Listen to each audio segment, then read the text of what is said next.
সালমান শাহের হত্যার বিচার যদি 29 বছর পরে হয়, আল্লামা সাঈদীকে ইনজেকশন পুশ করে হত্যা করা হয়েছে, সেই বিচার কবে হবে এটা বাংলার মুসলমান জানতে চায়।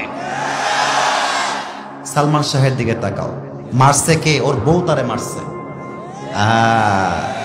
বাবুরা, নারী জাতি সম্মানের জাতি, মায়ের জাতি, সম্মান করবা, বাট বিশ্বাস সব নারীকে করতে গেলে বাস খাবা, আর কিছুই খাবা না।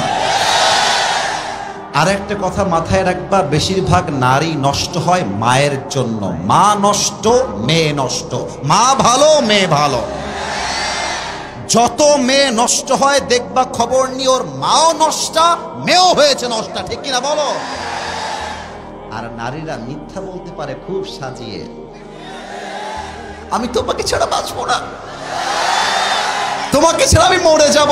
আরে বাবু, दाल में कुछ काला तो जरूर है, धोखे में पड़ना नहीं है, ये जिंदगी अपना जिंदगी है, किसी लड़की के लिए अपनी जिंदगी बर्बाद हो जाएगा ये तो नहीं हो सकता मेरे दोस्त। একটা মেয়ে ধোকা দিয়েছে মানে যে আমি বেকা হয়ে যাব? নো। আরে ওর জন্য একটা বিয়ে জায়েজ, আমার জন্য 4টা বিয়ে জায়েজ। ও একটা করবে, আমি 4টা করে দেখায় দিব, পরোয়া টাইম নাই। 29 বছর পরে ইনভেস্টিগেশন করে আপনার সালমান শাহের খুনি বের করছেন, আর বাংলাদেশের কোরআনের উজ্জ্বল নক্ষত্র, কোরআনের পাখি আল্লামা সাঈদীকে জেলখানায় ঢুকিয়ে 12টা বছর নির্যাতন করে শহীদ করা হয়েছে।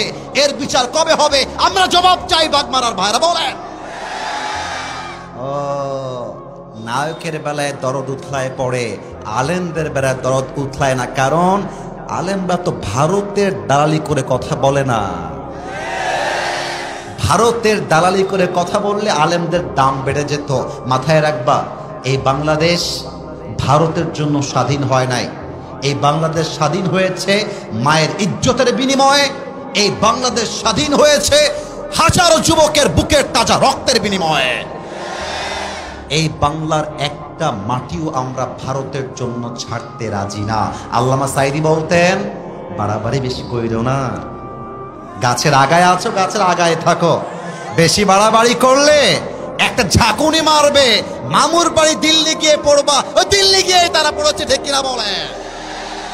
অতএব সালমান শাহের হত্যার বিচার করলেই হবে না।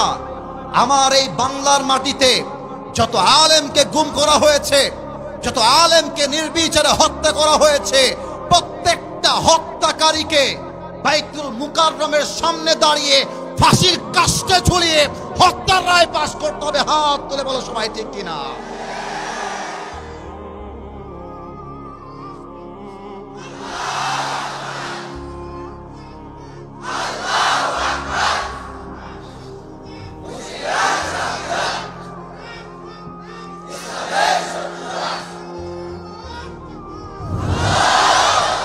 আল্লাহ যেন স্লোগান কবুল করে, পড়েন সবাই আমিন। আগামীর সংসদ আমরা কোরআনের সংসদ দেখতে চাই। ব্রিটিশ আইন চলবে না। এই বাংলাদেশে 90% বেশি মুসলমানরা রয়েছে, বলেন না ভাই, বলেন বলেন। তো যেই দেশের বাসিন্দা 90%-এরও বেশি, সেই দেশের আইন ব্রিটিশ আইন দিয়ে চলে কেমনে?